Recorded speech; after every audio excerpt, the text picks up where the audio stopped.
está caliente el debate político ya a esta altura con lo que se viene, discusión que está planteada en el Congreso, en este caso en la reforma laboral, pero más que en la cuestión laboral, en el tema vinculado con la negociación de los fondos para las provincias. ¿Cómo estás viendo toda esta discusión? ¿Cómo se está dando?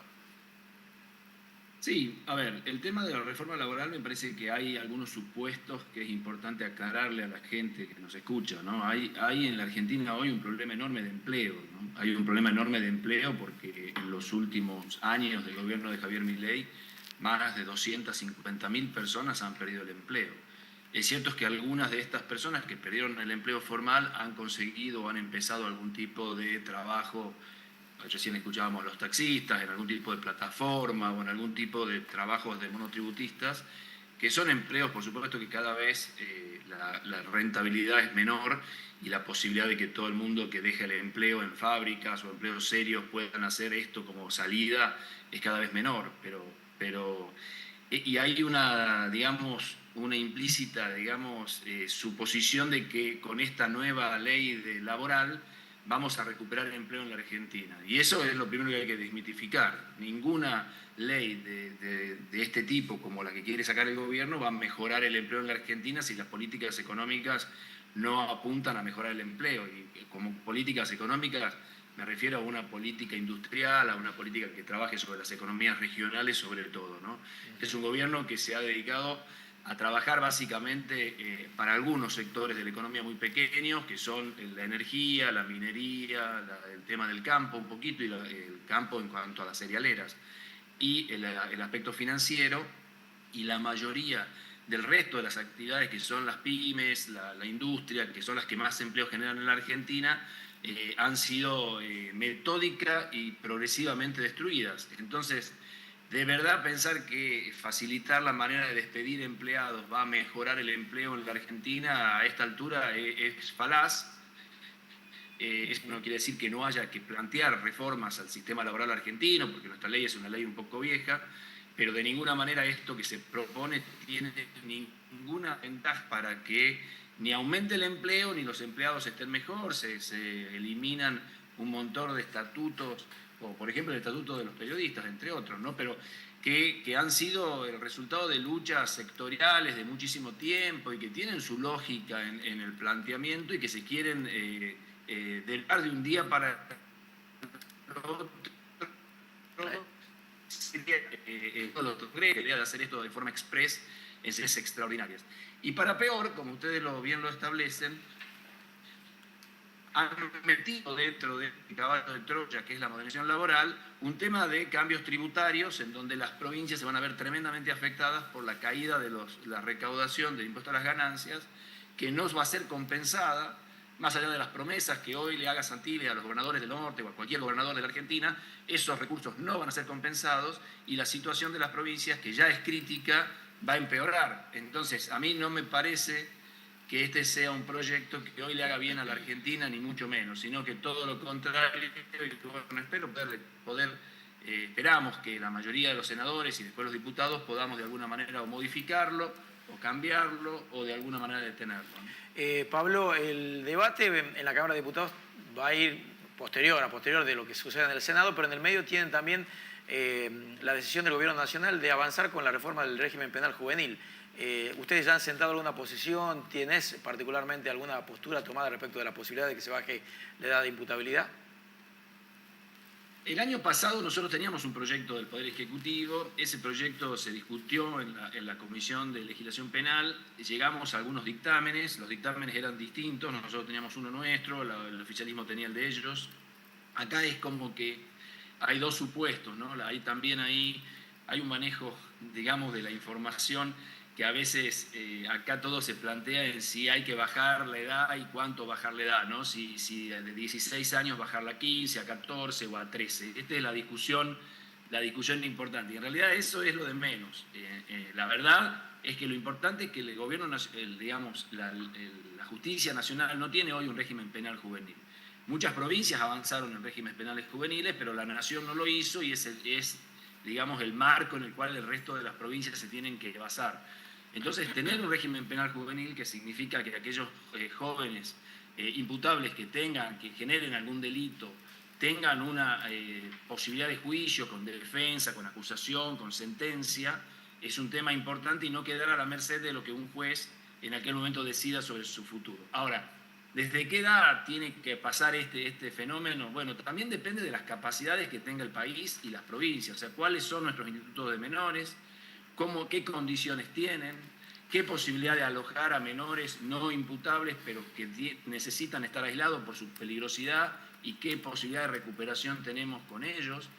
Cuando sean, si es que son imputables los chicos menores de 16 años, esos chicos, y vayan a un penal, ese penal también tiene que estar preparado para jóvenes, no puede estar mezclado con los adultos. ¿Qué penales van a estar preparados para eso? ¿Con qué recursos se va a hacer esto?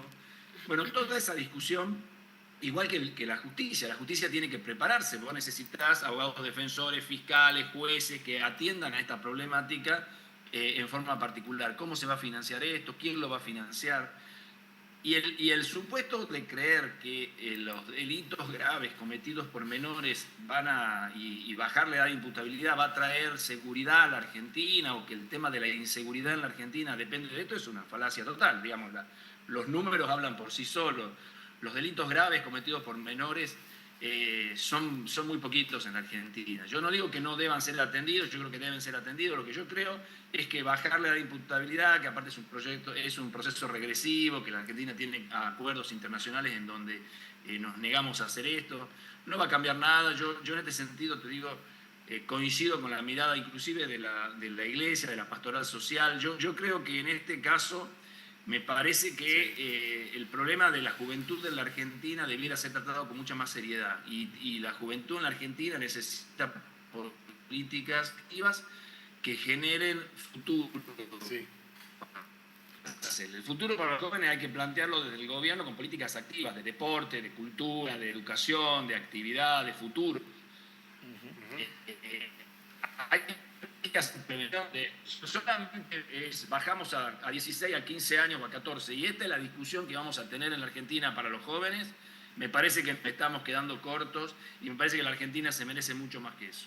Diputado, ¿cómo está? Alba lo saluda. Lo cambio de tema para hablar sobre datos que se han conocido en los últimos días respecto a la mortalidad infantil en nuestro país, que ha aumentado por primera vez después de 20 años. ¿Cuál es su lectura sobre esto? Y es de muchísima preocupación, sobre todo eso, ¿no? La tendencia que venía en descenso y este aumento no explicado por el Ministerio de Salud de la Nación, puesto que se construye con el promedio de todas las provincias, ¿no? Entonces Tucumán aumentó también, hay provincias que no aumentaron, algunas inclusive bajaron, pero lo que tenemos que ver es si acá hay una tendencia distinta. Hay que ver cómo nos fue en el 25, porque estos datos que vos mencionás son del año 24, pero las provincias ya conocen los datos del 25. Sería bueno ver si eso ya se resolvió o está empeorando, y buscar cuáles son las causas. Las causas de mortalidad infantil neonatal, que son las que más aumentaron, suelen ser la atención de los prematuros, y esto tiene que ver con el control del embarazo, con la atención del parto y con la atención de los neonatos prematuros en las neonatologías, el traslado de neonatos. Y me parece que es un tema de preocupación, porque son 150, 180 chicos más de los que deberían haber muerto en la Argentina en el año 24. La mortalidad materna aumentó 1.2 puntos, también en forma muy importante. No entendemos bien cuál es la causa, pero ahí tenés embarazo no deseado, embarazo adolescente, mala atención del embarazo, mal control del parto. Entonces me parece que son indicadores duros, también tienen que ver con la situación social, económica, en un país en donde el gobierno se jacta de que ha disminuido la pobreza, cosa que por supuesto todos sabemos que es mentira.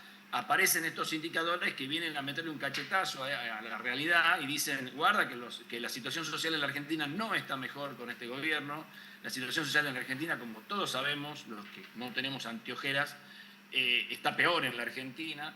Y el aumento de los planes y la asignación universal que este gobierno ha usado para sostener a los más pobres ha dejado por fuera muchísima gente. Entonces, esta gente que hoy con los salarios no le alcanza, esta gente que pierde el empleo, esta gente que pierde la seguridad social, esta gente que deja de controlarse en salud, bueno, empiezan a aparecer signos de alarma que me parece que son de enorme preocupación y que debemos exigir una respuesta clara de los ministerios de salud provinciales Bien. Y Ahí, estás para que los datos del 25, no sé, pero los del 26 por lo menos sean mejores. bien, ahí está. Te escuchamos, a pesar ahí que se iba en algún momento la señal. Si tenemos la última, y apelando a tu brevedad, no queríamos dejar de preguntarte sobre, estabas hablando de índices y de indicadores, en este caso de salud, pero en las últimas horas el ruido tiene que ver con el índice de inflación por esta salida de Marco Labaña. ¿Ves ahí alguna jugada política detrás de eso? Bien, ahí, Hola. sí, ahí nos escuchás. Hola. Me parece que ahí vamos a estar mejor. Sí. Ahí pasé a otra red. Bueno, dale, pero no sé si escuchaste la pregunta, porque apelando a No, tu brevedad, no. hablando a tu brevedad, te preguntaba por el tema de los índices de inflación y de este ruido que se ha generado por la salida de Labaña. A mí me parece escandaloso. Y sobre todo la explicación de Caputo. O sea, la explicación de Caputo de decir que van a seguir usando un índice que ya sabemos que no sirve para medir la inflación, porque hasta que no esté, porque el otro índice le da peor. Aparte que es un tema judiciable, vos sabés que hay bonos que se actualizan por ser, que en el acto ya se van a judicializar, porque la gente va a decir, ¿por qué me van a dar menos plata si la inflación me la están mintiendo hacia la baja?